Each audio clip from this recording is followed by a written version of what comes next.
Are good to kick off. We'll start the event, and people will continue to trickle in over the next couple minutes. I am very excited. Thank you so much, everyone, for joining today's webinar on the electrification of transportation and our built environment.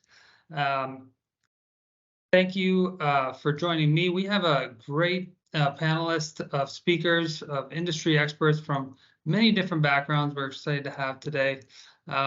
My name is Andrew Hicks. I'm the Director of Professional Services for BJS, and I'm passionate about energy, sustainability, and resiliency, the prosperity for current and future generations. And I think a big part of that is on the transportation sector as well as within the built environment, and how those two things come together, which is what we're going to be talking about today. In just a minute, I will pass the mic over to my friend Nino DeCara to introduce himself, as well as our panel of industry experts. But before I do that, let me just set the stage and provide an overview of our current topic of discussions for today. Now, the transportation sector, as many of you may know, accounts for between 25 and 30% of greenhouse gas emissions across the United States and Canada, which is one of the primary drivers for the transition of our transportation sector away from fossil fuel power sources to low and no carbon-based power such as electricity. Now, this electrification of transportation has begun to see major growth across North America, which is probably one of the reasons why many of us here today are to learn more about how we play a key role in this transition. You know, we've seen EV adoption rates hitting new highs in 2022. We saw BC, for example, in Canada, hitting close to 20% of new car sales. California, of course, the poster child for EV growth, hit 25% in Q2 of 2023. Now, this is being spurred by serious commitments and funding established by federal and state and provincial governments across both Canada and the United States, which we'll talk a little bit about today as well, to help with the electrification of the transportation industry. This includes up to $7.5 billion in the United States and $1.5 billion here in Canada, with a target of 60% vehicle sales to be EV by 2030 across both those countries. And this same target is being adopted by many of the large vehicle OEMs across the world in regards to their EV sales targets to line up with the federal targets here in North America. Now, spurred by government support, the private sector is ramping up its implementation of EV charging infrastructure, both for fleet vehicles as well as for public charging. Technology innovations, new business models, and unique partnerships are being forged to enable both an environmentally sustainable and economically prosperous future for our transportation infrastructure. The flexibility to repower electric vehicles wherever an electrical connection is available is nationally turning our built environment into the current nodes through which we repower our transportation sector.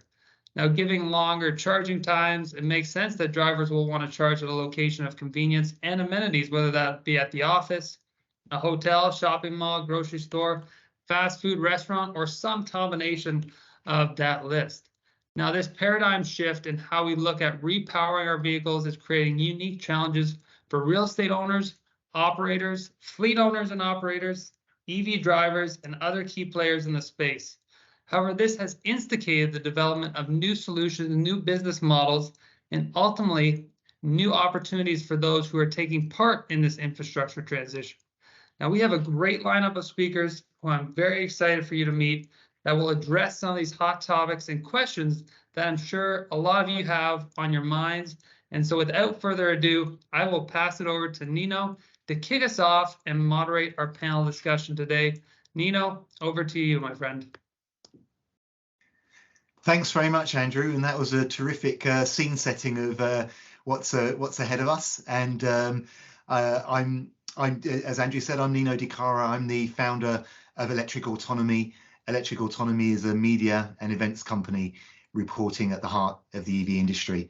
And I'm grateful to the Collective for Advancement of Connected Buildings for inviting me to moderate today's discussion. It's a great honor with this great panel. So I'll invite the panelists to introduce themselves in a moment, but just to run through who we have for you. We have Toby Heaps, Chief Executive Officer of Corporate Knights, Charlotte Argue, Senior Manager of Sustainable Mobility at Geotab, Carlos Flores Guerra, Senior Vice President, Corporate Development, Global Renewable Power Transition at Brookfield Renewables. Erin Rosenfeld, Vice President, North America at Drives. And Greg Woodhouse, Vice President, Professional Services and EV Charging Infrastructure at BGIS. So if I could start off with Toby, and Toby, invite you to make an introduction.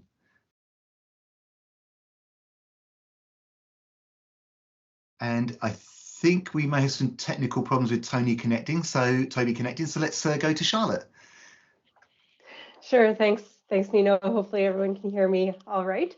So yeah, I'm really excited to be part of this panel. I am with the sustainability team at Geotab, and I manage our thought leadership and market development for sustainability and fleet electrification.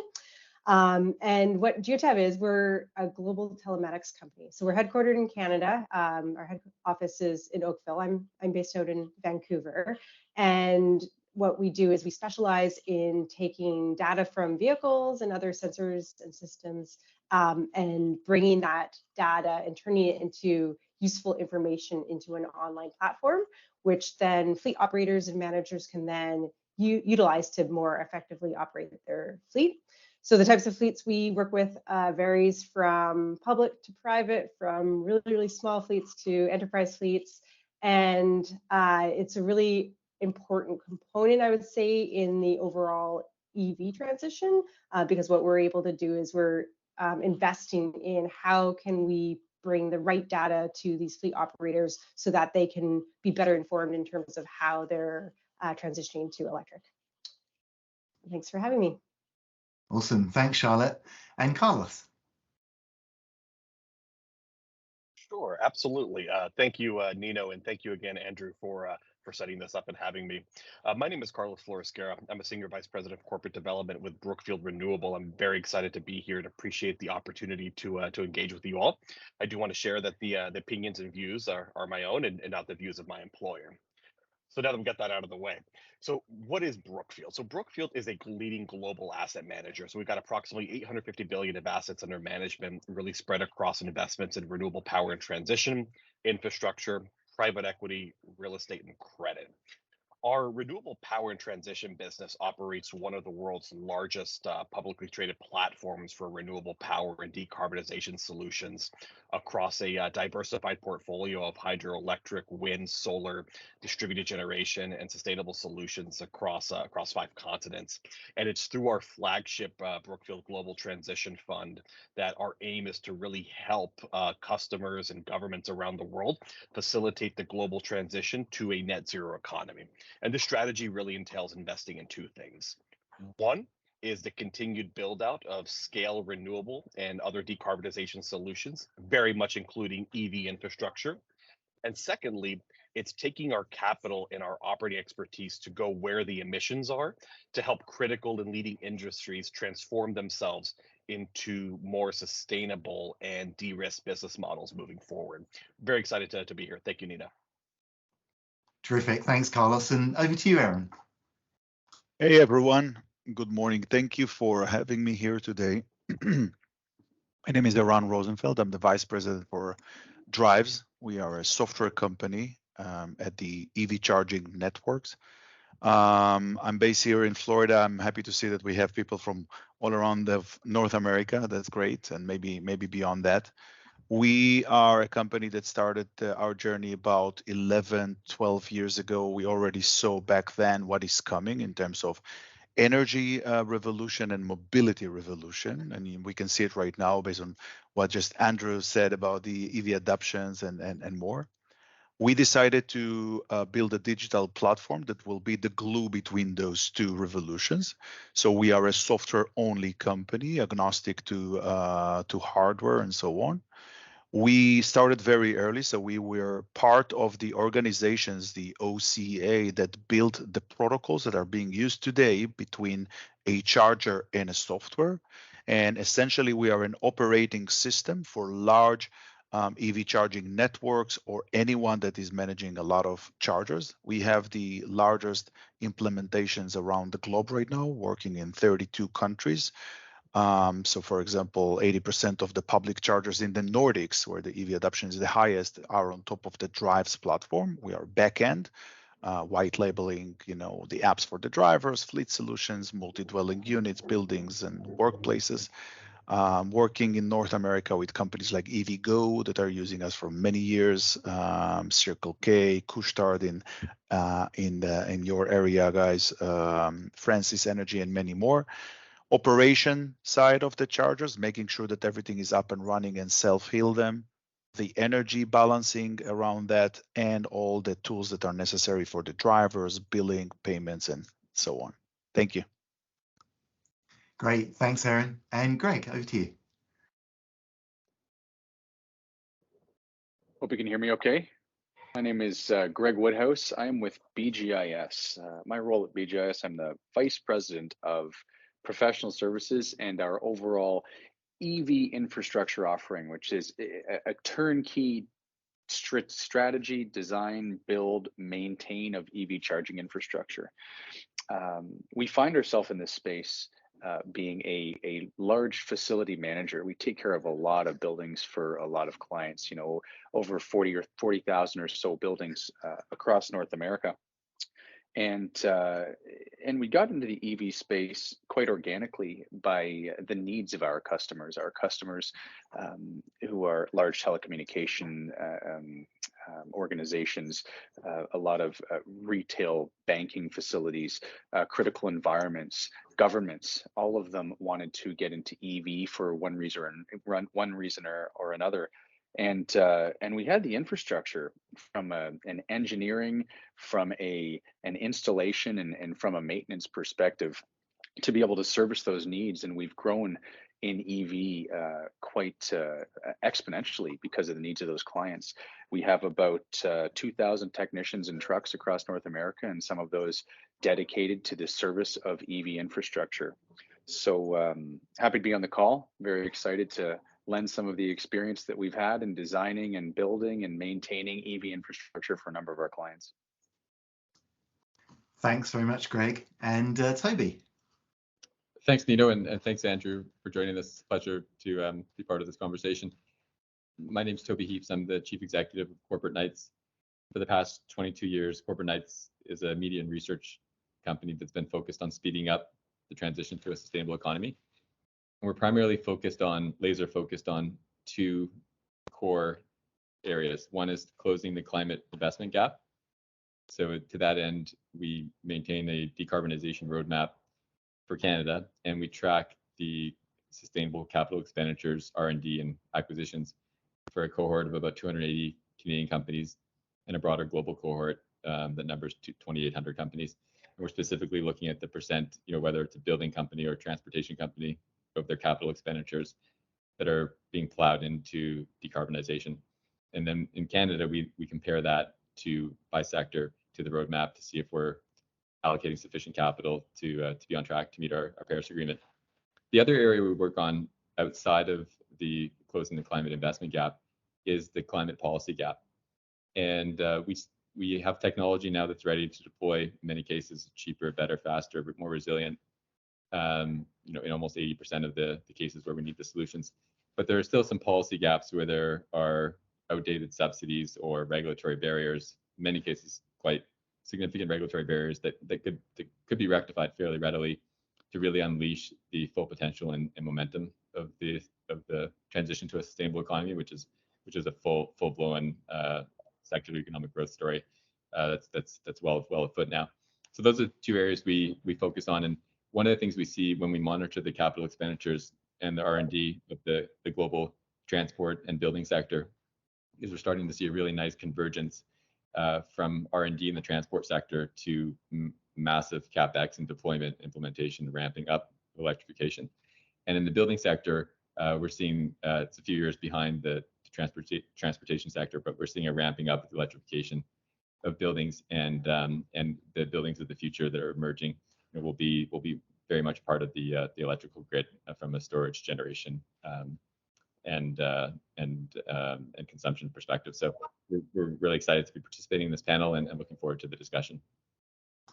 That's great, Toby, and we'll be talking a lot more about those topics in the next hour and a half or so.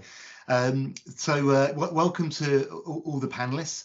I've got a whole bunch of questions that I'm looking forward to ask all of you, but I'm sure the audience do as well. And so I'd just like to invite the audience to add their questions using the Q&A button, and we'll get to as many of them as possible. So we'll probably run through to the questions that I have up until around 1 p.m. Eastern, 10 a.m. Pacific, and we'll no doubt be bringing in lots of audience questions along the way, and we'll be taking more audience questions right the way through till about 1:30 or 10:30. So we've got plenty of time to get into some good detail here. And Toby, let's kick off with you. And in Andrew's introduction, he was talking about the major growth that's happening in terms of EVs, and certainly as a percentage of new vehicle sales, the percentages are increasing rapidly. There's lots of investments happening, and there's just so much buzz happening about electrification. But as you know, only about 1 or 2% of the entire vehicle fleet in the country is electrified right now. So there's still a long way to go. But could you outline what are some of the policy and macro forces at play that make this a trend that's only going to accelerate, and also to highlight some of the barriers that are going to be getting in the way along the way? Sure, thanks, Nino. So this is a really important question, because most people, you talk about EVs, and most people, their experience is what they look and see today outside. And what people see today outside, as you said, is 1 to 2%. If we're talking about Canada, vehicles are EVs, so 99%, 98% are not. And that is actually really, in a time of dynamic change, that's a really kind of misleading view of what the future is going to look like. So if we kind of step back for a moment and just recognize what's going on here, the context is a context of exponential growth of EVs. So the 1 to 2% penetration is kind of less of a concern. And I can illustrate that with an example. There's an example of, you have a lily pad in a little pond, and you look at the lily pads, and less than a week before, the entire pond is covered in lily pads. The entire surface area of the pond is covered in lily pads. If they're doubling each day, less than a week before, only 1 to 2% of the pond is covered with lily pads. So that 1 to 2%, when it's doubling over the course of 7 days, covers the whole pond. That's kind of what's happening with EVs. EVs are one of those disruptive and superior technologies that only come along from time to time. The car itself was an example of that. The radio, the personal computer, the cell phone, and these types of technologies, they come along, they take the market by storm. And when we look at the uptake rate of EVs, it's accelerating around in the S-curve bend, around the upward bend in the S-curve. So we're really seeing it take off now as supply chains and the CapEx really gets deployed by the global automotive community, and we see it happening all over the world, including in China and India, Europe, North America, South America. And it's running just a few years behind a similar takeoff in renewable electricity, which we've seen, which is now enjoying extremely steep hyper growth. And this is what is reasonable to expect in the EV space as well. The capital expenditures in this sector, in the EV sector, are transitioning from research and development, where there was heavy investments made over the last decade or so, and some parts picked up by incumbents into the new entrants into the market who lit a fire under some of the incumbents' butts, which was needed. And this R&D is now shifting to capacity expansion of the factories. And along with this will come a prolonged period of double-digit annual growth rates in revenues from EVs and their supply chains. We're seeing this happen. It's happening already. It's a big space. It's on the way to becoming $1 trillion space in the next 3 years in terms of the sales of EVs. So characteristic of these breakthrough technologies, you asked about the barriers. The main barriers to their adoption are often related to how suddenly they come on. They're coming on really fast, breakneck speed relative to the sort of last century where we were stuck with the internal combustion engine. And they require new or modified infrastructure. And they present real challenges to the incumbent industry and its suppliers.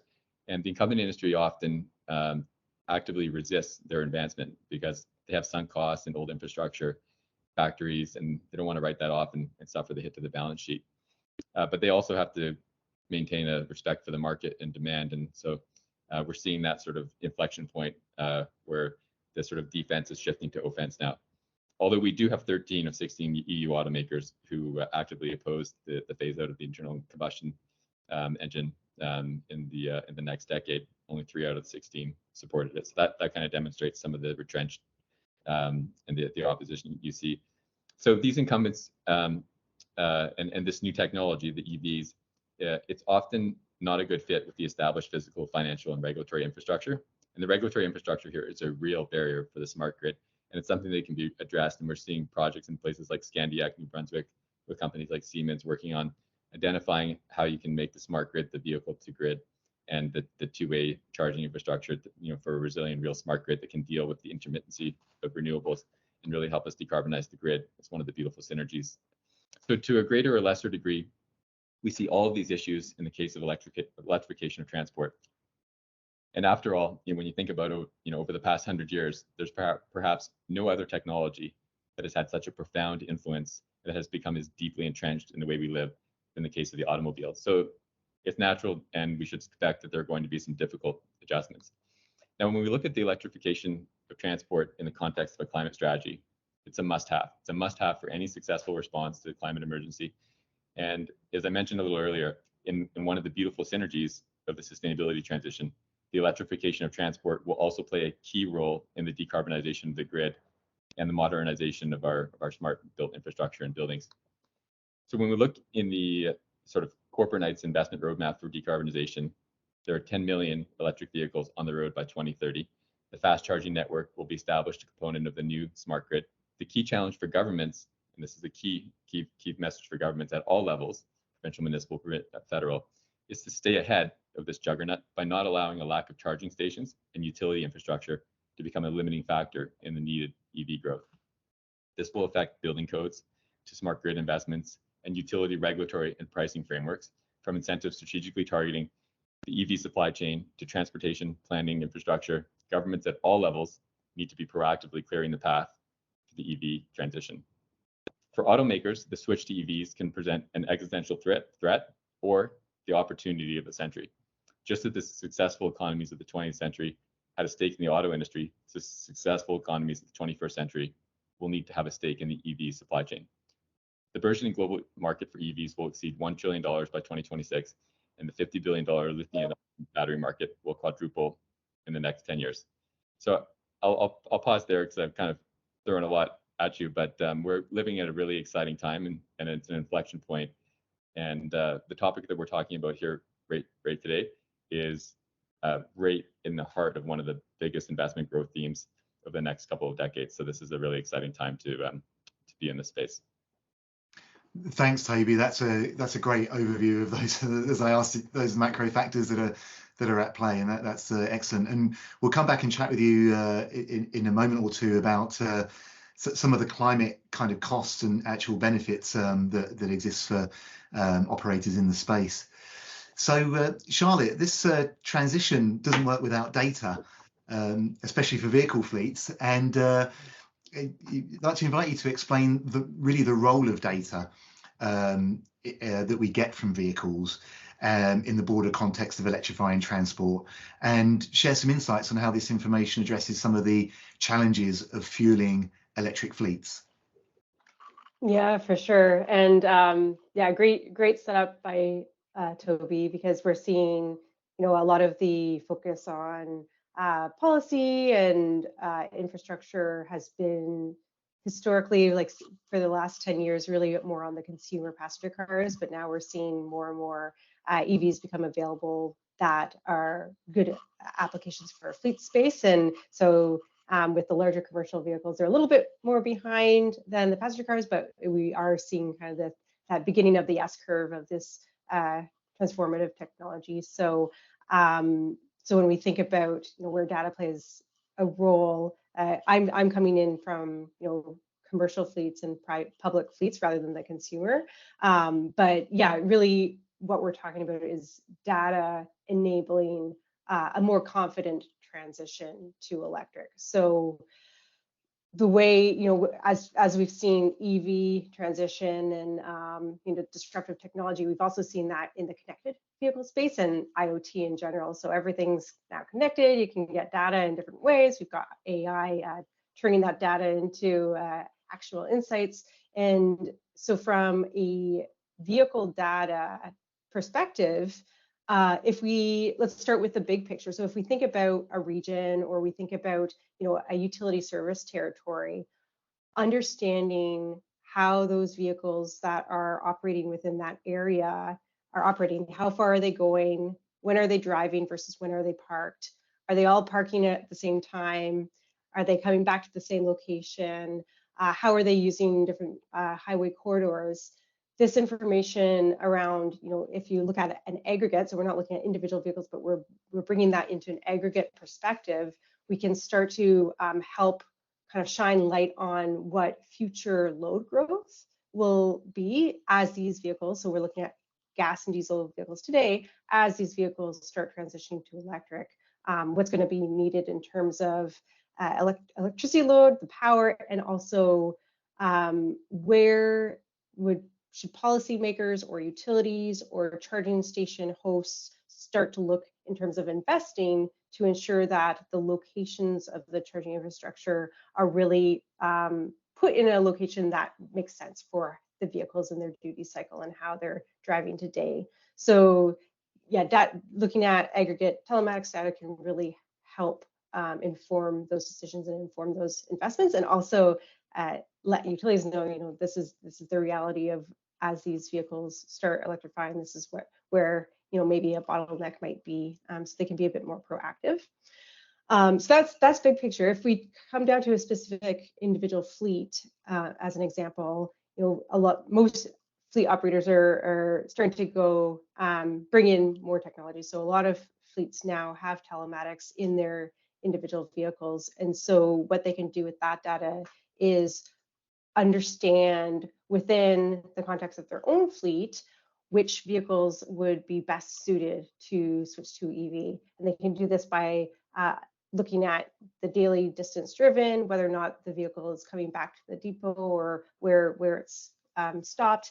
And for a successful transition in the fleet space, you really want to start with the applications where it's going to be the easiest to electrify. So return to base, maybe parked overnight, and the telematics data can help develop that business case and identify the suitability of your existing vehicles and which type of EV might work in that particular application. And so once they kind of get a sense on where to start in terms of the vehicles, then they can also look at data in terms of when are those vehicles coming back to my base, or would I rely on, say, a customer site or public charging in terms of thinking about how to ensure that these vehicles, if they were to switch to electric, are going to be charged and still can operate in the same applications or the same job. So fleet manager can really strategize in terms of their infrastructure planning by looking at their existing gas and diesel vehicles to understand the right size, the right location, the right types of power to power those vehicles. Great, thanks very much, Charlotte. And I know we're going to chat a little bit more specifically about how buildings can actually use the data as well. Thank you. That's great context from the fleet perspective. So Carlos, if we have real estate owners in the audience and that are considering EV charging installation, well, in fact, I'm sure there are many in the audience, there's a lot to think about in terms of upfront capital costs versus operating costs. And I'd like to invite you to talk about some of the various financial models and some of the best scenarios for financing availability. Sure. Thank you, Nino. So there are numerous avenues available for financing, and it really comes down to questions around capital allocation and the level of sophistication needed for the use case. So taking a step back, EV infrastructure is really the intersection of real estate and power. So it's very similar to data center development. And so digging down into that, if the use case is really needing just, say, a small handful of chargers, and say even level 2 chargers, the upfront cost is not going to be really massive. And many times we simply see real estate owners just rolling these costs into the overall development budget. I mean, to give a sense of scale, and this is a very caveated number, but an average level 2 charger, the installed cost in the US is somewhere between $5,000 and $10,000.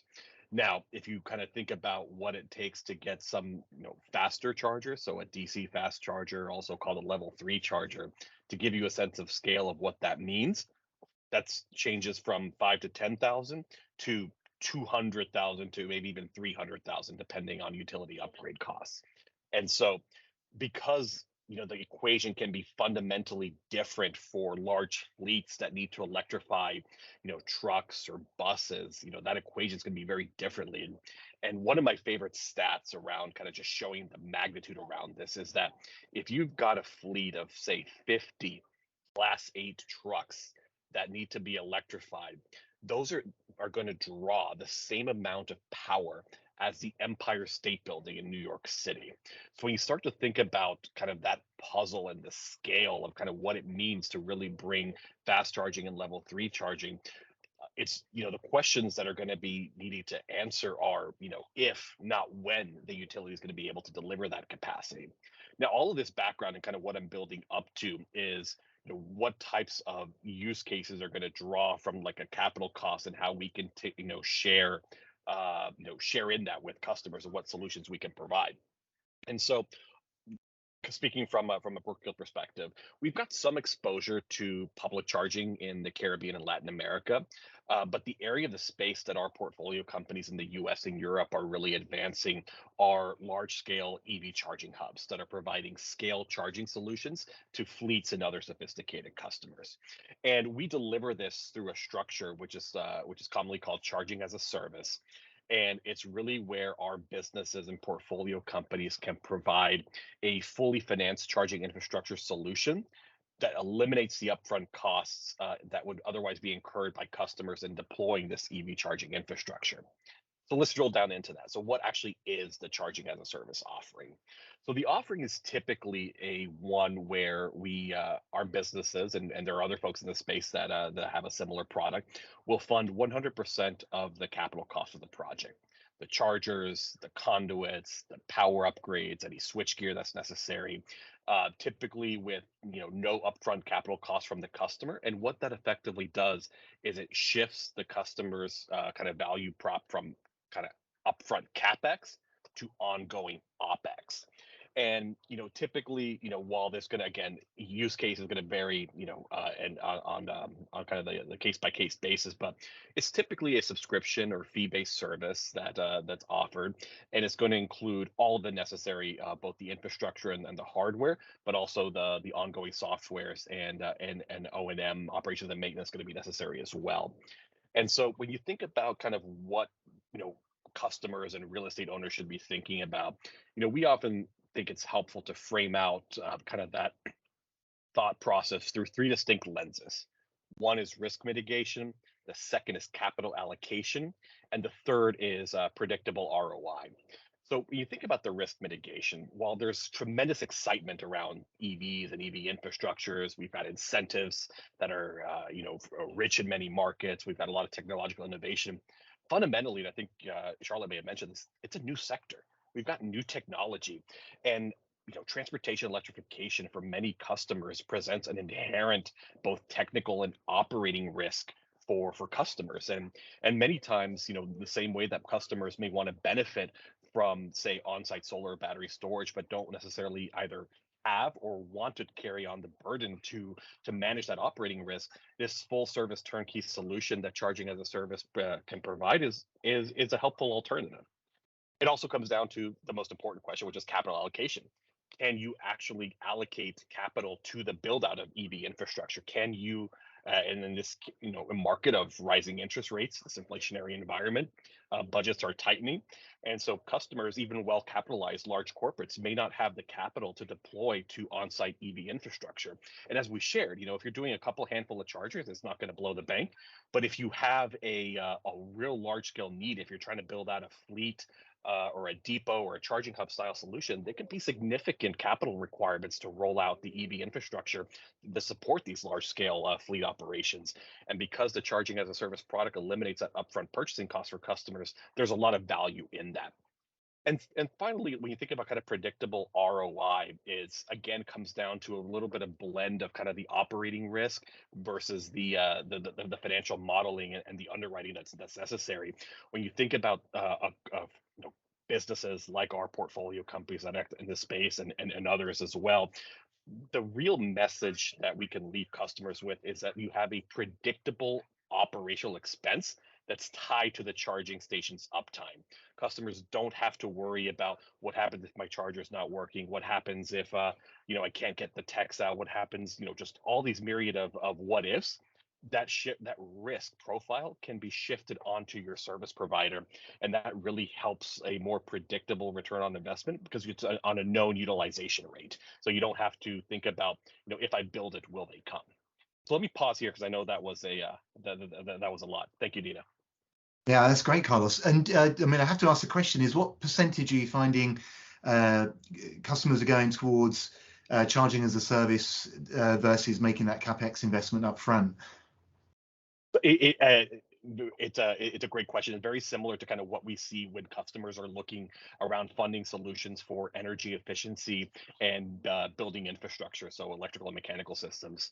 If it's, you know, call it smaller in size, if it can be allocated to during an annual budget cycle, we see customers doing this themselves. It's, you know, especially for new developments or even some kind of minor retrofits. If you're a multifamily owner that wants to install a couple chargers, again, if it's $5,000 a charger, you can throw out a couple of them. It is, again, not a big deal. But when you're a fleet customer, you're already, you know, if you're a school district that's looking to electrify its buses, if you're a, you know, cold storage operator, and you think about just the massive amount of capital is going to be required to, again, not only install the chargers, but again, bring the power.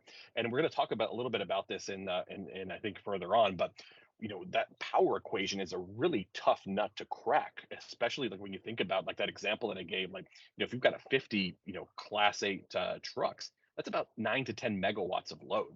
The utilities don't have that much spare capacity in many parts of the grid. And so building out distributed generation, building out solar, battery storage, and microgrids to be able to actually effectuate the implementation of EVs, you now not only have the cost of the AV infrastructure, but the cost of the necessary electrical upgrades. That's where we really see customers pivoting to the charging as a service model, when you have infrastructure funds like Brookfield, like others in the space, that have raised the capital to deploy to these types of solutions for customers.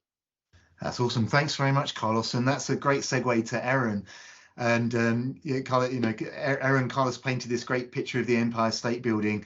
You know, really the significance of which really puts into context the significance of operating expenses. So obviously energy is a big you know, a big factor to consider. So could you chat about what effect the deployment of EV chargers in buildings have on peak load demand, and how a transactive energy system can actually ease the implementation of EV chargers? Yeah, sure. Thank you. There's a lot of things that all of my colleagues discussed, and I have a lot of, you know, to share with them. I took some notes, and maybe take it even offline, some of it.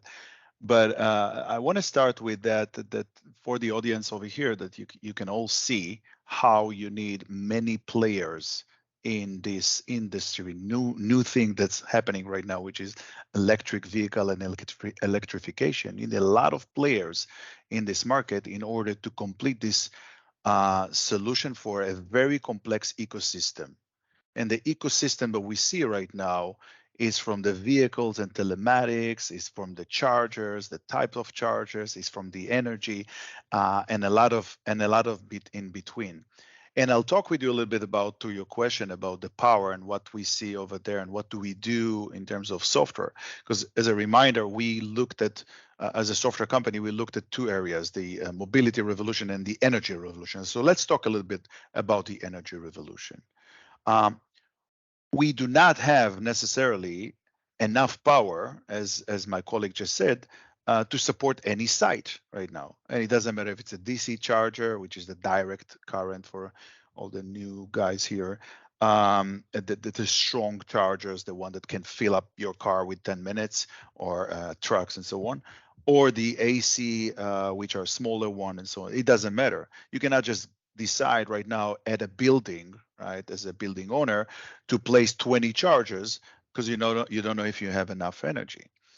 Now, one thing, of course, is to pick up the phone and call the utilities and let them upgrade the power for you and so on. Good luck with that. It's very expensive. It will take a lot of time.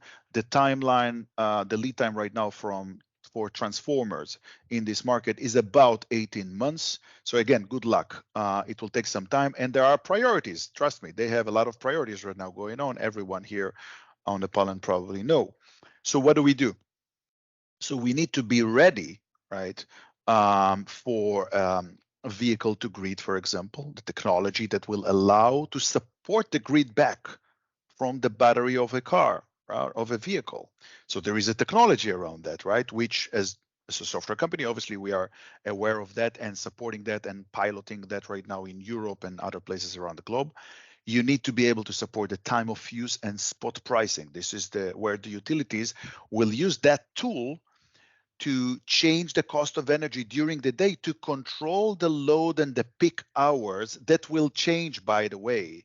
If they are right now X, it will change as new buildings are placing more chargers there, and there are more electric vehicles and so on. So we need to be able to support it, and I'll explain. We need to be able to allow our customers, and our customers is not just the individual buildings, is those companies that will bring to Carlos, note, charging as a service, CAS, CAAS, those companies, or those companies that will support a large amount of implementations might use a digital platform to control all of that, right? So to be able to support the time of use to lower the cost over there, and to be able to allow them to support the grid. And there is monetizing around supporting the grid. The grid will need your help. He just mentioned right now, building a hub for trucks and so on that is multi-megawatt location. Multi-megawatt in this world right now can support to stabilize the grid. Now, a quick note, we are working with the company called ELAD. That's a consortium of distribution of energy in the Netherlands. And a few years ago, we told them, listen, you are heading towards some congestion in the energy grid. They said, no, we're very stable. By the way, North American utilities looking at right now, kind of closing their eyes or thinking that let's wait and see what happened. And it happened, meaning that as of today, because of electric vehicles, there are peak hours where they cannot support, and we have graphs that shows that the electric vehicles destabilize the grid. So they need to work on that, and they are working on that right now. What do we do as a software? One of the things that we can do, and even if you take per building, we know how to build on the software the topology of a site. We can see the chargers, how many chargers you want to put there, or how many chargers you already connected. We can see who are the other consumers, the building, HVACs, and so on. We can see renewables that you might have on site, solar, wind. We can see battery storage, and we can elaborate on that later on today. And all of them orchestrated together and allow you as a building, or again, as an operator, to assign smart energy policies. For example, spread evenly the energy. Do not exceed X amount of energy. See the cost of energy during the day and use policies in order to decide when to charge, what to charge, how much to charge. And for Charlotte mentioned fleets, for sure. Connect with Geotab, understand what's going on with the vehicle, what's the state of charge, when does it need to leave, how much energy they need. Do all of that, integrate, right? And then determine which and what amount of energy to deploy. But also for vehicles that you have employees. By the way, quick statistic by drives, we have over 1 million drivers using our platforms. Most of the charging will happen at home and in workplaces, over 90%, right? So employees that will come to work, how do I know if Andrew, my friend here, needs a full battery today, or only 20% will be great for him? If I know the profiles, and this is where the smart get kicks in. If I know the profiles of my employees, an employee can use an app to determine, what's happening with me right now. Do I have a home charger or I don't have home charger? I can use those policies not only to support the existence of energy and charges with a limitation of grid, but also to lower the cost and make everyone happy. So I hope that's give you a quick idea of that, and I'll stop here. Thanks, Aaron. Lots of food for thought there. But one question I'd like to just dive in a little bit is the 18-month wait for transformer upgrades, and there's obviously a huge issue getting power to the sites. What's driving that timeline? Oh, I think it's the supply chain right now. You're talking about whatever ingredients they need to perform, or all of a sudden the world find himself with the need to upgrade the transformers. And for anyone that is not dealing with energy here, if my street right now, everyone will get 2 Teslas or any other EV right now, the current transformer cannot handle that, meaning that all of a sudden they will need to change hundreds of thousands of transformers, and like anything around the world, timeline. Okay, thanks very much. And so Greg, we've heard about the energy side, we've heard about the investments in charging infrastructure, but how does an organization get started with an EV charging strategy? What's the planning process, and what's the best way they can participate and get rolling? Excellent question. Yes, thank you. So I think from my perspective, we have a lot of our clients who are jumping into EV, and different types of clients. I think it's extremely important to first anchor yourself in what are your EV drivers? What are you trying to accomplish with EV? Because the drivers are very different for different organizations. Do you have a fleet? Is your driver ESG for the purposes of greening your fleet? From a sustainability perspective, if you look at an organization with a reasonably sized fleet, the carbon, the percentages of your greenhouse gases as an organization related to your fleet can sometimes be 80% of your overall organizational ESG carbon reduction targets. So your drivers for being a fleet manager are very different from your drivers if you're an energy reseller, for example. If you're an energy reseller, you want to sell energy. If you take, for example, any of our large oil and gas energy providers now, Shell, Exxon, they're all selling gasoline right now. Many of them want to move to selling electricity. So their drivers are going to be very different. Are your drivers brand and image based, right? If you have any organization that has that has real estate, do you want to leverage EV to enhance your brand, to enhance your image? Do you want to be seen as more sustainable? Do you want to perhaps leverage the infrastructure to support your staff members or your customers? And then, or do you want to use it for customer or staff retention? So there's a lot of things you've got to consider on the upfront. Where do I want to live in EV? What is my primary driver? So ultimately, where you start is going to depend on where you want to be. For example, some of the considerations you might have if you're looking to deploy EV infrastructure for a fleet. Many fleets have technicians or employees that go home. So how do you deploy infrastructure, EV infrastructure, both at a yard level and a home level? How do you plan for team members that take their vehicles home? Who owns those chargers? How do you get technicians to install chargers into somebody's home for the purposes of business? Very important consideration. For energy resellers, your primary driver might be speed to market. Okay, so now if we consider speed to market, now we have to look at some of the things like Aaron just brought up: transformer lead times for products. So very important to insert some of those concepts into your strategy. If you're a retailer, you might be exploring EV as a means to keep your customers interested, show your customers that you're ESG focused. Perhaps it's a means to keep customers in your stores or in your retail facility. Maybe you're offering free charging such that your customers are going to start to, perhaps spend more time in the retail outlet, perhaps spend a little bit of money. So very important things to consider on the front end. But if we look at all of those together, there's a few, I think, strategic questions that EV charging infrastructure owners are going to want to ask themselves. And you know, they're shared among all of those different types of owners. First is, where do we deploy?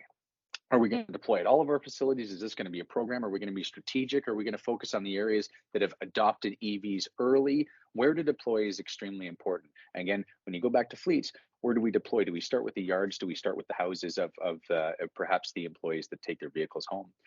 What type of chargers do we want to use? Do we want to do level 2? Do we want to do level 3? For the energy retailers, speed to market, they want to get people in, they want to have them spend money, they want to be able to top people's cars up. So they're looking at level 3 infrastructure. Whereas a retailer who might have a different driver, maybe I'd like to keep somebody in my retail shop or my mall for an hour or two. Okay, then maybe I deploy a level 2, and in that 2 hours, they're going to get a material amount of charge, but we want to keep them around a little longer. So what type of charges is extremely important, and what type of software? So how are we leveraging the software? And Charlotte talked a little bit about software, and so did Aaron. Leveraging that software to really help solve your problem. Some software is very, very good at point of sale. Some software is exceptionally good at bringing you and making you part of a large ecosystem. We want software that's going to be able to help us manage and maintain these chargers ultimately, and we're going to get to that in a couple of minutes. To commercialize or not, that's a very important question. Do we want to commercialize this or not? Many people, like fleets, aren't going to commercialize, but retailers, are you going to ask for people to pay for a charge, or are you going to, put the chargers in as, again, a means to maybe incentivize somebody to go and spend a little bit more money somewhere else? How to assess your infrastructure is exceptionally important. Aaron talked a little bit about this. I think Toby did as well. Looking at your real estate infrastructure to assess whether or not you have the ability to deploy chargers. I believe it was Aaron who said you're not going to walk in to, or maybe it was Carlos, you're not going to walk in and say, I'm going to deploy 2 or 3 level 3 chargers. There's almost no building that has the excess electrical capacity to walk in the door and start to deploy level 3 chargers. Even level 2s, when you start to get into large banks, it's very important to figure out how you're going to assess that infrastructure and do it before you start. Don't make commitments to your organization. Don't make commitments to the public until you understand what you can do, because those upgrades sometimes can take a lot longer than the actual deployment of the chargers and the infrastructure. And then lastly, I'd say how to plan and install. Those lead times are real. I mean, we saw them. We're delivering a large program for a retail oil and gas provider across North America.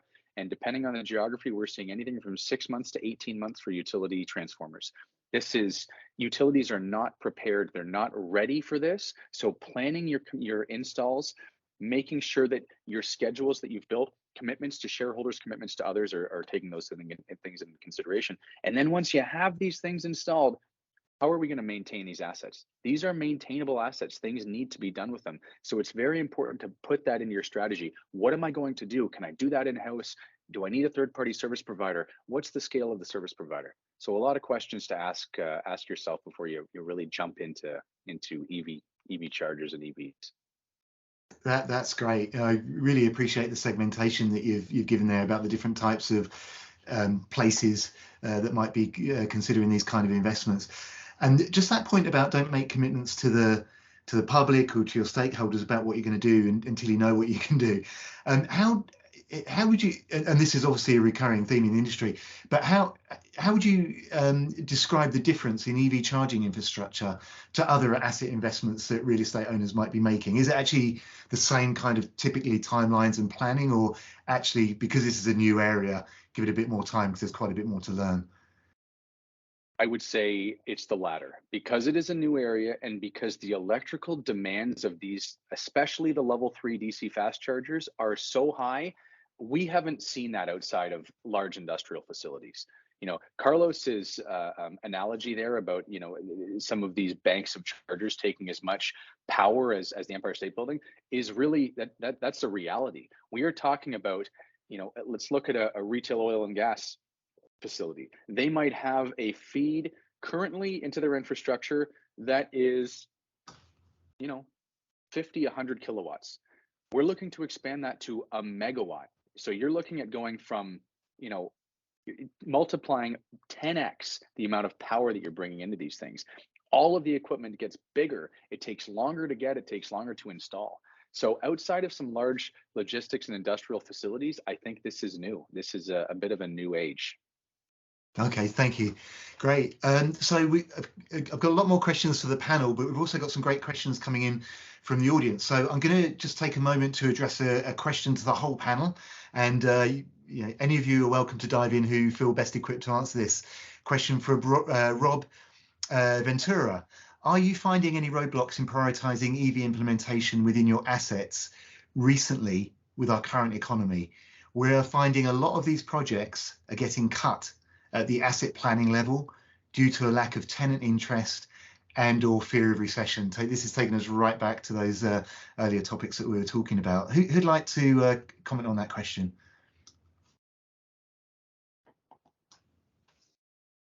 I can give a little bit of a perspective there. So, Thanks, Carl. although, we're, I'm representing kind of our renewable power and transition business. One of our key customers is Brookfield Properties, one of the world's largest owners of commercial real estate, everything from, big office towers in major metropolitan cities around the world to logistics and retail malls to multifamily assets. And I would say that resonates incredibly well with the sentiment within commercial real estate. It really comes down to one of the first earlier points we discussed around kind of the use case. If it's a nice to have, if you're considering kind of just as an amenity, we absolutely agree that in this environment, like those are going to get cut, and we see this across our own portfolios as well. When we think about kind of the large scale implementations that's needed, it's really right now focused on mission critical electrification. So fleets that are a part of large corporates that have made public demands and have placed really either an internal price on carbon or otherwise really valuing the decarbonization in an economic way. This isn't just about installing some token chargers here and there. It's about some of the most complex fleets saying that we believe that it's not only good for the environment, but it's a long-term business case from reducing the OpEx use around kind of future fuel costs. That this is much more incredibly economic. And so school districts, again, large fleets, cold storage, like that's where we're going to really see the push from the tenants. But there's going to be a lot of residents to have that analogy again of build it and they will come. This is just not an economy that can support that. Thanks very much, Carlos. Another question for the panel overall, and again, anybody's welcome to answer this one, is what type of incentives are available to support EV charger investments? So we're talking about from government, state, provincial, utilities, obviously federal. Would anybody like to comment? Yeah, I can tell you that in the US, of course, you all heard about the NEVI funding and the IRA. They're putting billions of dollars right now. So not just for public, but rural area and other that can support the drivers have a lot of incentives. We see that also with the per state. So take California, for example, they have so many different programs of incentives. And I also, from our customers, we hear about the utility incentives. Again, remember, utilities are there to sell electricity. So they are very heavy regulated here in the US, so they cannot build their own. Most of them cannot build their own networks and support the tenants, but they will incentivize those companies and those buildings and so on to do so they can sell more energy. So we see that from a lot of different angles in the US. Great, thanks, Aaron. And Toby, while we're on the topic of financials, what are you seeing in terms of the economic impact that the electrification of transport is having on building owners? And perhaps you could bring in carbon credits. You touched on climate change earlier, and obviously governments are bringing in financial incentives for organisations that do make decarbonisation steps. So perhaps you can speak to what you know and any examples. Sure. So I think when we look back at the transition to electric vehicles, we might see that its most profound and disruptive impact was not the electrification of transport, but the introduction of millions of portable batteries to the electric grid. And when we combine that with modern grid, smart grid technologies, EVs can and they have to play a critical role, a day-to-day role in managing the intermittency of the renewable electricity. So this is going to have a big impact, economic impact, from homes to public charging facilities, installing EV infrastructure, critically the vehicle to grid and infrastructure that's smart grid ready, is going to be so key. And when you look at the projections from the Ontario government from the decarbonization of the economy, they're projecting that we'll need to double our generation capacity based on people electrifying, with heat pumps and electrification of transport. And when you actually run the numbers and you look at the role that V2G, vehicle to the grid, can play in the smart grid, in terms of smoothing up the intermittency and the peak loads, the modeling that Ralph Torre, our director of research, has done, who's been modeling this for 40 years, indicates that the growth in the centralized electricity generation will actually most likely be much less than 1% each year. And so this is really premise. We heard other panelists talk about some of these bottlenecks that come if we're not making the investments in the vehicle to grid and the smart grid, the kind of things that will happen. And we hear about the 18-month delays on getting equipment. And so the prerogative for buildings to move, for this not to be an option, I think comes into really clear view when you sort of see what is the reality that we will be living in 10 to 15, in 5 years, but especially in 10 to 15 years, in terms of the magnitude of these millions of batteries that will have to be part of the vehicle to grid. And so if buildings are not making these investments today, their asset values are going to suffer. And we're seeing, we monitor closely the largest pension funds, and it's really interesting. Canada, including Brookfield and other pension funds and insurance companies, is home to 12 of the 40 largest commercial landlords on the planet, which is really quite profound when you think that Canada is 3% of the global economy, but we're home to 40% of the global, the largest global commercial landlords. And these folks, these pension funds, CPP, teachers, they all have net zero plans, and they all recognize this is a critical part of the resiliency of their portfolio. And sometimes it takes a little while for it to make its way down from teachers to Cadillac Fairview to to the various Eaton Center buildings and all that kind of stuff.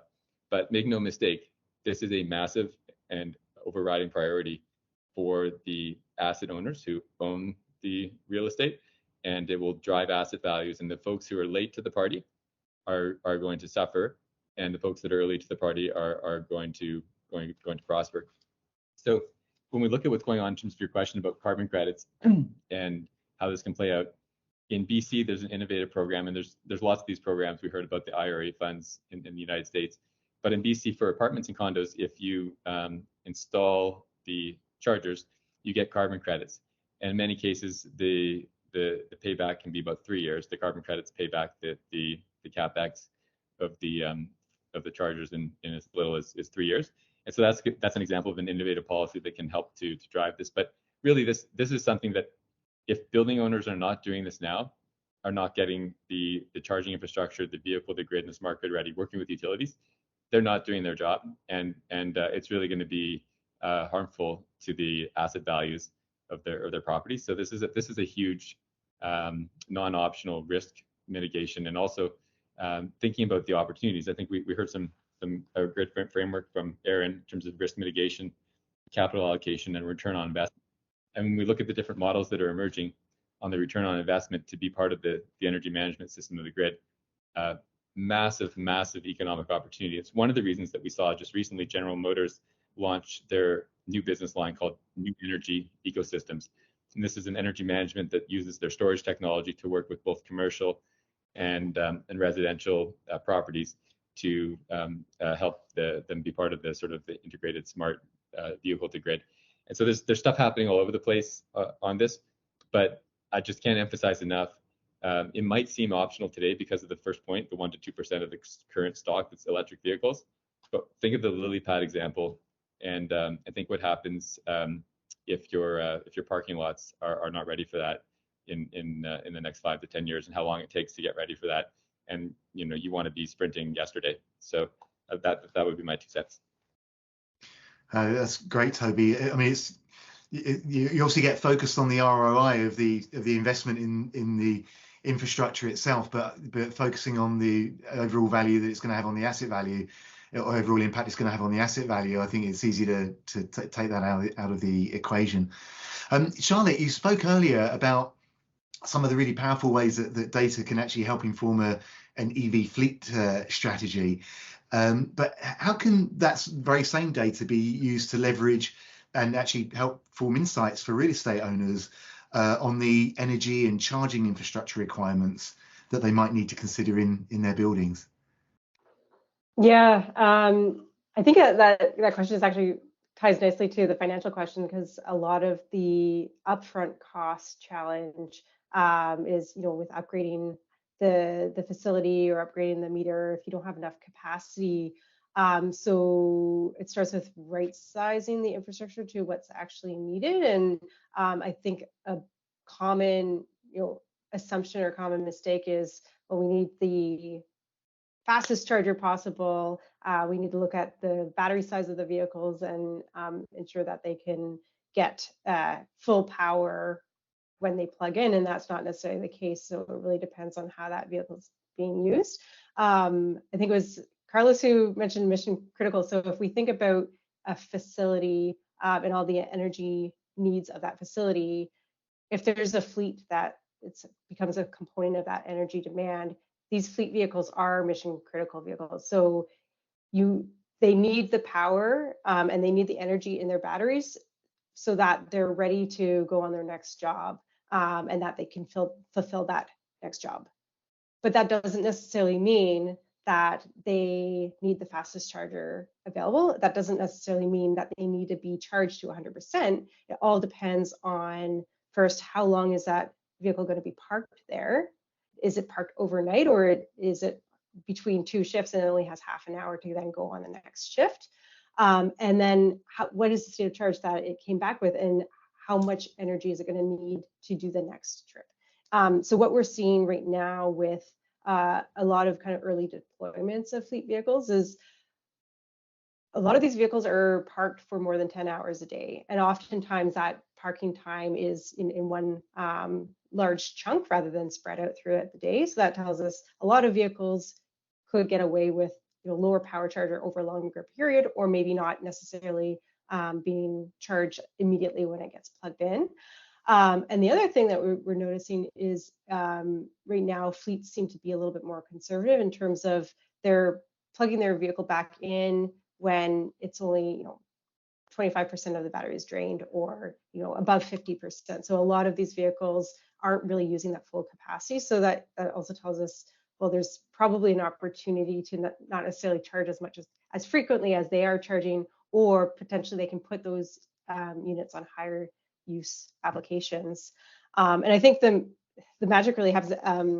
Aaron already kind of talked about this, but if you have a building management system or energy management system, and you have chargers that are on a charge management or a load management system, so this is all using software, like you can set these smart systems so that you don't go over your peak demand, or you can set it if you are under a time of use application. Well, within that framework, you can also, if you're able to tie, say, the dispatch system or the telematics side and have that as an input, then let's say 10 vehicles all come back to the depot and plug in, the system can then know, well, that vehicle's only 25% state of charge, whereas this one's 70%. And I know that vehicle's next route is in 2 hours. So I'm going to move all of my power over to this vehicle, and the other vehicles will wait before we start to charge that. So, these sophisticated systems, when you start to tie in, and someone mentioned collaboration as well, like we've got software on the chargers, we've got software and applications to address the facility at large. We've got, the utility side, and then you've got the fleet side. If you start bringing all those together, you can really get away with a lot more for a lot less. So you don't have to invest in the same capital upgrades to upgrade your facility capacity, for example, or you don't have to invest in DC fast chargers if you can get away with a lower power charger. Thanks, Charlotte. That's awesome. I think that links in nicely to what Greg was saying in terms of like, don't make commitments or promises until you've done this figuring out and actually use the data to help inform those decisions. Thanks for that. I'm just going to invite Andrew back in. I know Andrew put in the chat that he's open for questions. I've got some more questions for Carlos Aaron and Greg and some from the audience as well, but we're not going to get through all the audience questions. Andrew, did you just want to highlight what you mentioned in your comment in terms of you being available for anybody who's got questions? Yeah, no problem at all, Nino. I think that it's important. We've got a lot of great questions in the chat. I know that we probably could keep going on for hours with addressing all the different questions because, granted, it is very new space and there's a lot to try to get figured out, as all our speakers have been kind of alluding to today. What I would encourage is for everyone to still put your questions in the chat, in the Q&A. I'll take those and I'll work with the panelists, the speakers today, as well as Nino. We'll do our best to try to get answers out to you over the next week or two, even if we're not able to get those addressed today. So feel free, I mean, put them in the Q&A, put them in the chat, or you can send them to my email there that I put in the chat as well. And we'll make sure to get, connected to the right person, or just facilitate answers to your questions.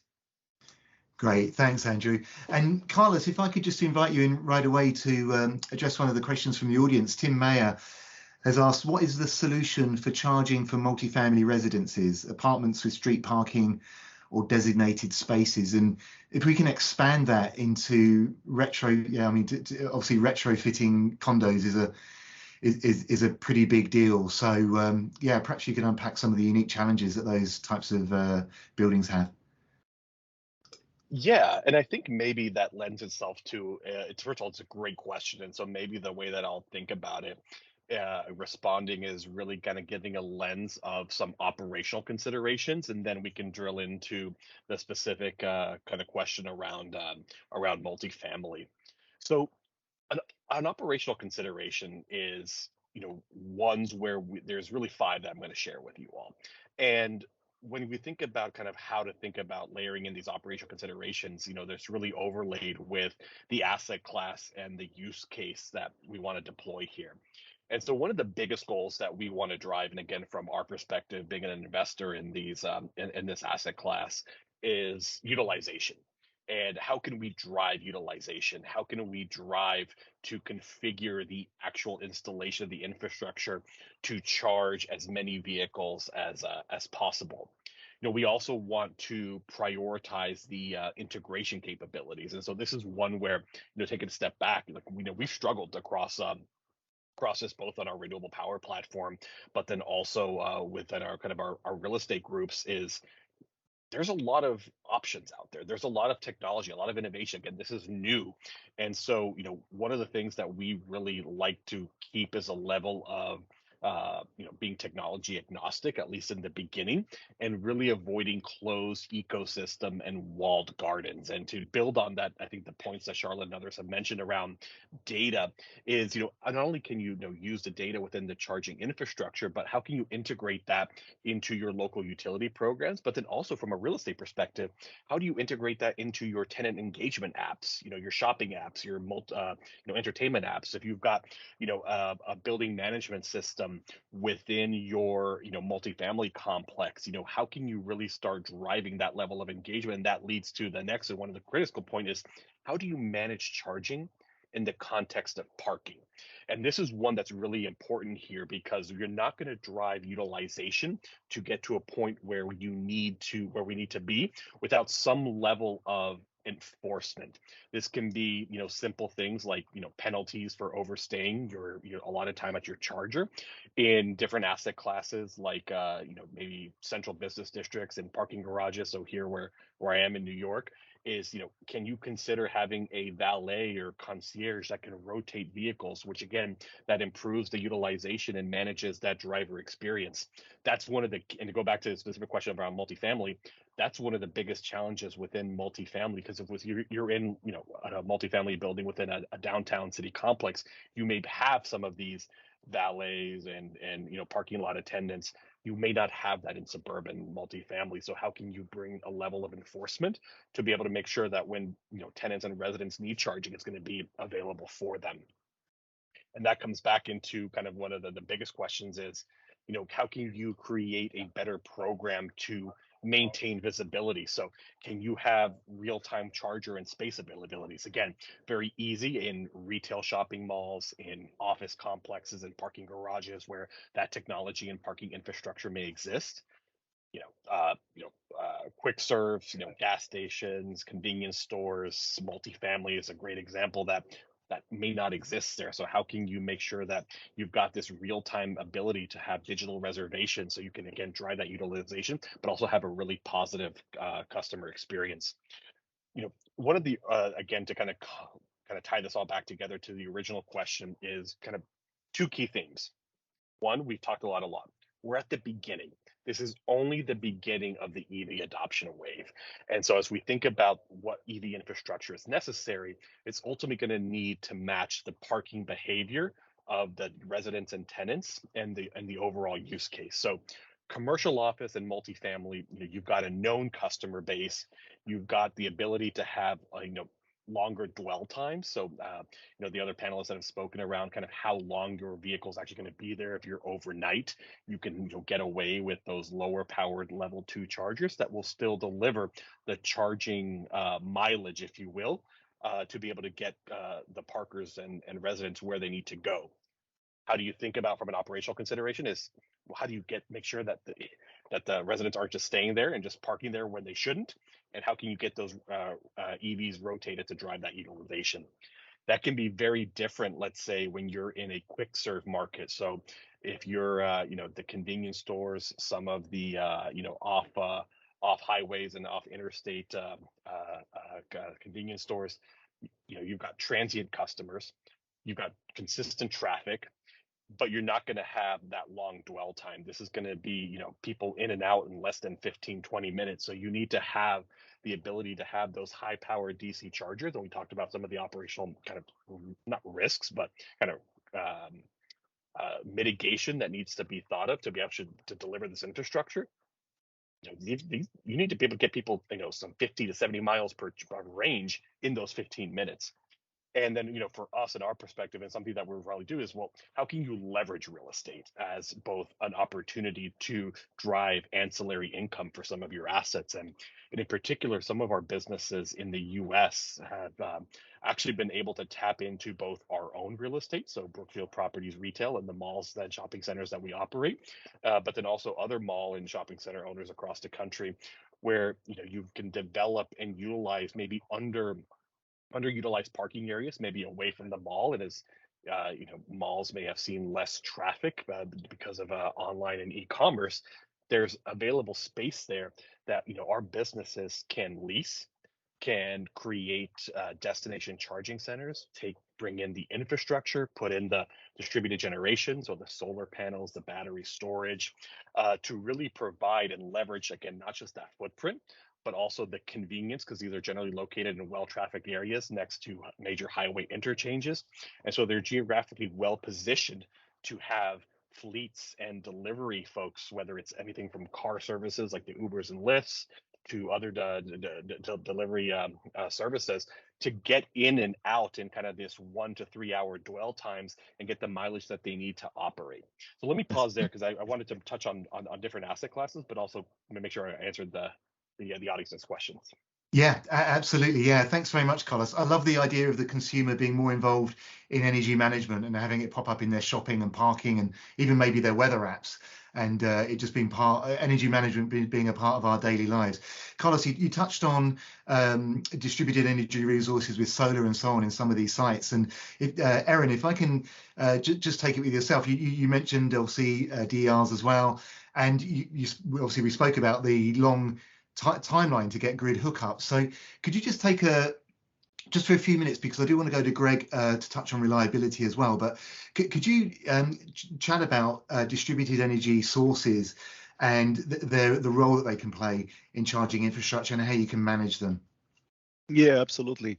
I love the conversation, because you see that how all the pieces are connected now and why we need to look at all of the aspects in order to bring the right solution per segment, per locations, and so on.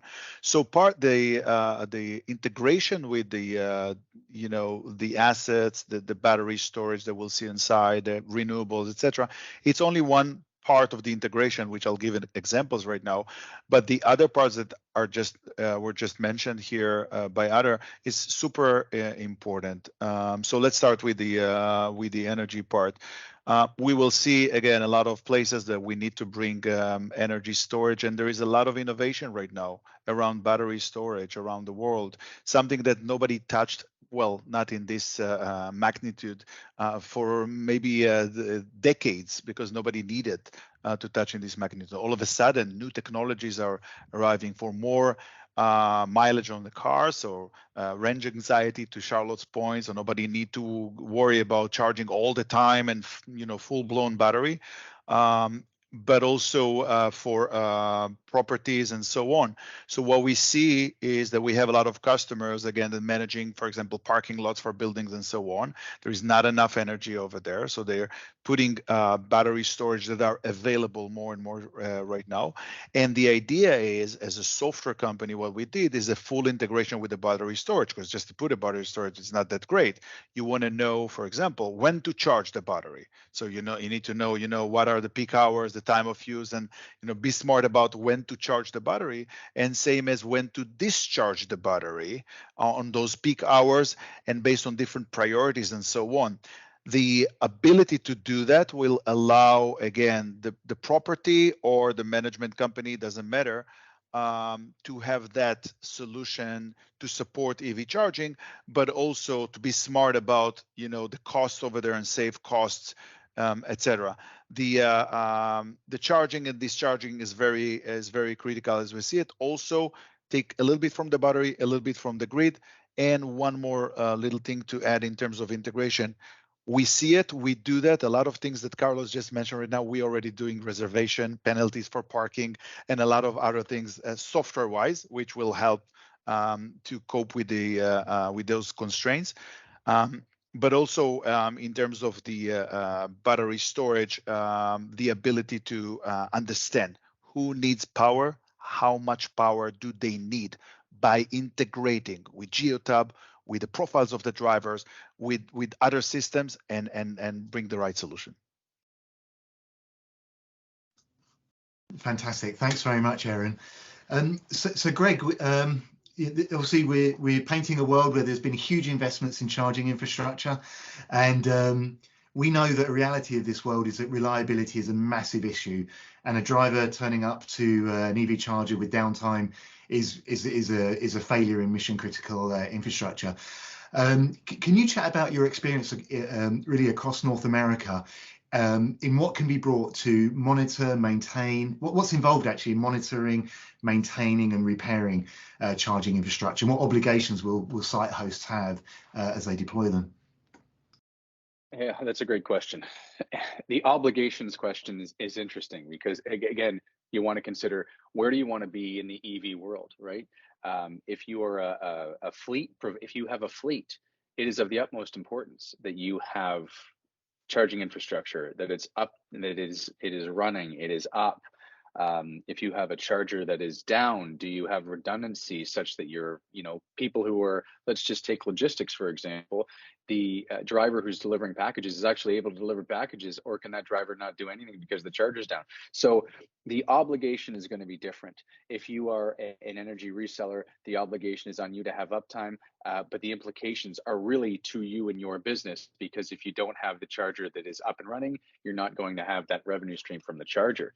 So I think, if you look at servicing and maintaining this new breed of assets, one of the most important things is finding a service provider that has the back of house infrastructure or the platform to be able to manage these assets, because ultimately it all starts with asset management.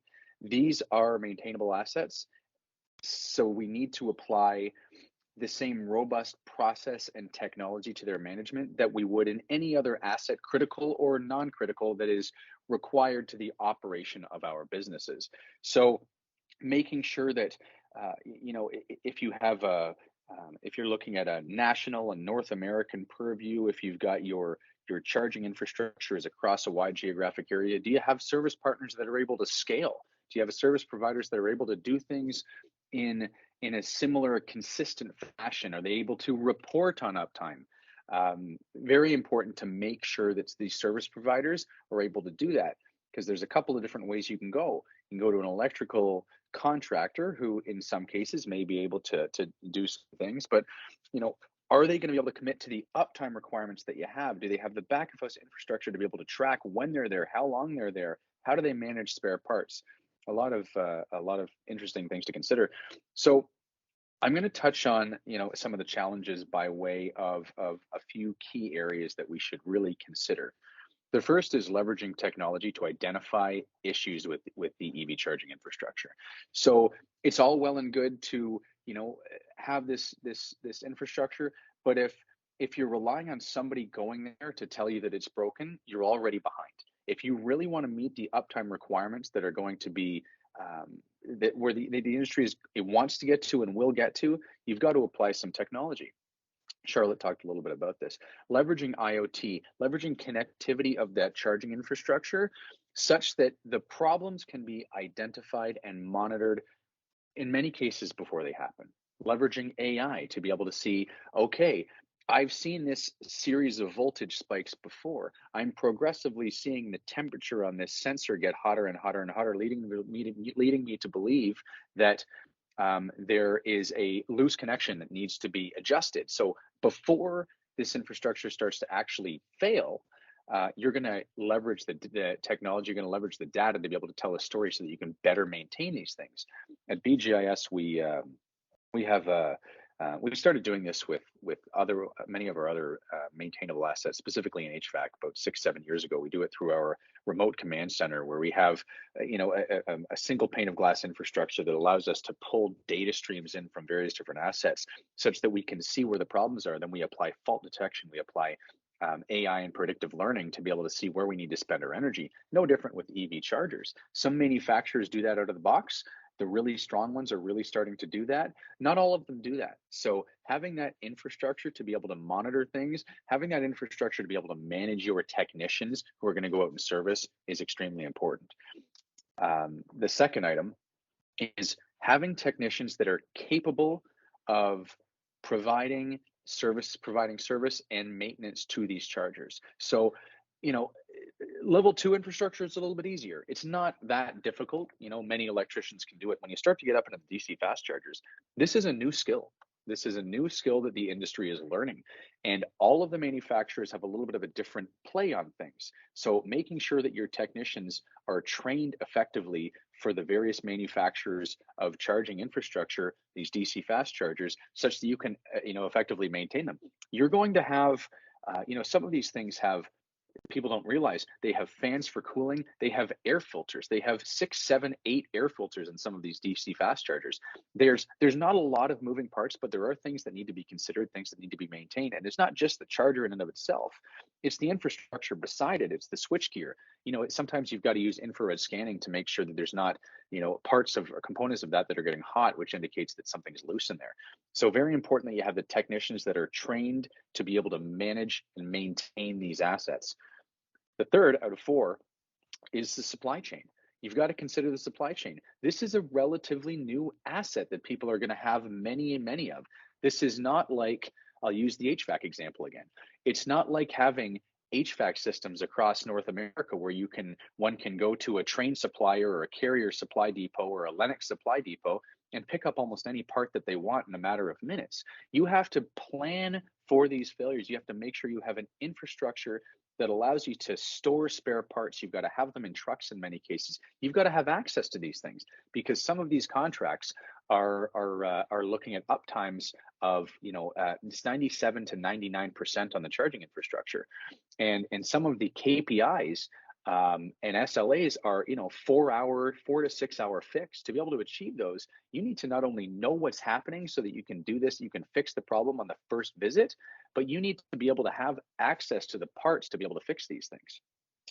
And the last one, and in some respects this might be the most important, and that's educating the consumers and the drivers, right? You see in some places in Europe, they're starting to not even provide any cables. So they've got a port, so the drivers will bring their own cables, and that's because it's one of the biggest failure parts. It's one of the biggest failure components. People are learning how to use their EVs just as we're all learning how to deploy infrastructure and do things more sustainably. Like, these things are getting ripped out, these things are getting broken, they're getting stolen. So, educating the drivers and the consumers about, what they can do to make sure that that infrastructure is going to last and is going to be there to support those that need the infrastructure. Greg, I think that's an incredible list, just very well defined. Obviously, the training, the supply chain, in particular, the supply chain issues, you kind of think of the hangover from COVID, but as you're highlighting, this is a new asset class, and the supply chains just don't exist yet.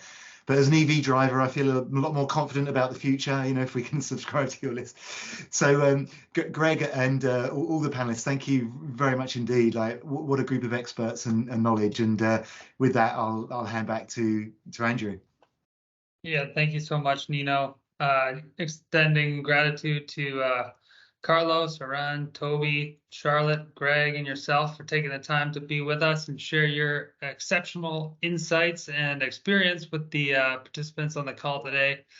Fantastic. Thank you. And Aran, thank you for putting your contact into the chat there. I'd just like to welcome all the participants. As I said, we will take back the questions we couldn't answer today. We'll try to get back to you with answers to those. Feel free to reach out to myself or any of the speakers on the call, as well as Nino, who did a great job moderating today as well. Thank you, Nino. I just ask everyone before they leave just to reflect, as you go away from this panel session today, just reflect and think about where you would like your organization to play in the electrification of transportation and this transition that is happening. As Toby mentioned, although only a small fraction of current vehicles on the road are EVs, the transition is increasing at an exponential rate, and there's significant opportunity for organizations to take part, and we're still early days in that participation. Aran did a great job of helping drive home the fact that lead times are significantly long, and planning ahead is going to be a very important piece of your EV charging infrastructure deployment, especially with getting power to site, electrical equipment to site. Carlos did a great job of outlining the different financing models, what to consider for the different models, and how to think about how you deploy funding for these, as well as Charlotte on the fact that data plays a critical part on how do you strategize where you're going to deploy funding, and ultimately on the operations of both the real estate and your fleet, as you get operational on your EV program. And then finally, Greg, thank you for outlining, some of the strategic items that you should be thinking about early on, and what kind of outcomes you're trying to achieve from your program. Now, with that said, I would like to again thank everyone for their time. Please reach out if you have any other questions. Reach out to myself or any of the panelists, and look forward to more webinars. Stay tuned from the CACB and PropTech Collective, who helped host today's webinar. So a big thank you to those two organizations as well. With that said, everyone, thank you so much, and we'll look forward to seeing you soon and hearing from you. Bye all. Thank you, Nino. Thank you, Andrew, for setting this up. Thank you. Thanks, everyone. Thank you, everyone.